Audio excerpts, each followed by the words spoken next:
এই যে আমার বউ রেখা আর একটার লগে যে পরক্রিয়া করতেছে এইটার এক্স এর সাথে পরক্রিয়া করতেছি। আচ্ছা, ঘটনা হচ্ছে এই বাইকটা হচ্ছে আমি 30,000 কিলোমিটার আমার লাইফে চালাইছি। এটা হচ্ছে আমার থ্রিলার 2V, আমার লাইফের 3 নম্বর বাইক।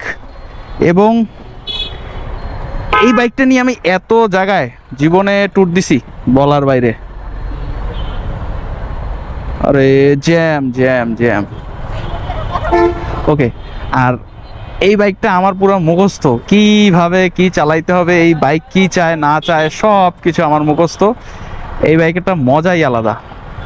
তো ঘটনা হয়েছে, এই বাইকটা সেল করছি আজ থেকে 2 বছর আগে, কিন্তু এখন এই বাইকটা আমার হাতে কিভাবে আসছে, এই সেম বাইকটাই, কিন্তু এই বাইকটা এখন চালানো হয়েছে কত কিলোমিটার, অলমোস্ট 38,000 কিলোমিটার চালানো হয়েছে। আচ্ছা, ইউটার্ন দিয়ে ঘুরবো। 38,000 কিলোমিটার চালানো হয়েছে খুব সম্ভবত, দেখি একটু, হ্যাঁ অলমোস্ট 38,000 কিলোমিটার চালানো হয়েছে। আর গাড়িটা এখনও টপ নচ অবস্থায় আছে। হ্যাঁ, কিছু জিনিসপত্র চেঞ্জ করছে, যেমন ফগ লাগাইছে 2টা, একটু দামি ফগ। একটা আবেগ কাজ করতেছে ভাই, এত বছর পরে আমার সেই পুরানো বাইকটা, আর যে মালিক তার সাথে আমার দেখা হয়েছে, মানে বর্তমান যে মালিক তার সাথে দেখা হয়েছে, আর চালায়া একটু আবেগ কাজ করতেছে, যার কারণে আপনাদের সাথে শেয়ার করার। এটা ছিল আমার লং ট্যুরে যাওয়ার জন্য প্রথম বাইক। যখন আমি গ্রুপে রাইড করা শুরু করি তখন থেকে আমি এই বাইকটা কিনি, কারণ এই বাইকটা কিন্তু আমি 2 বছরের কিস্তিতে কিনছিলাম, তখন হিরো থেকে, হিরো কিস্তি দিত।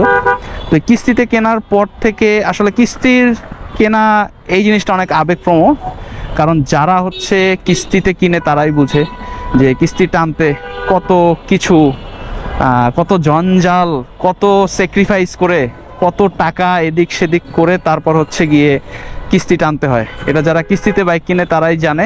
তখন ছোট চাকরি করতাম, কিস্তিতে বাইক কিনছিলাম শখের বসে। এই বাইকটার সাথে অনেক অনেক অনেক অনেক স্মৃতি আছে ভাই, আমার অনেক স্মৃতি। কত কিছু আছে যেগুলো মন চাইতো করতাম না কিস্তির টাকা দেওয়ার জন্য। অনেক অনেক আবেগ ভাই এটার সাথে আমার।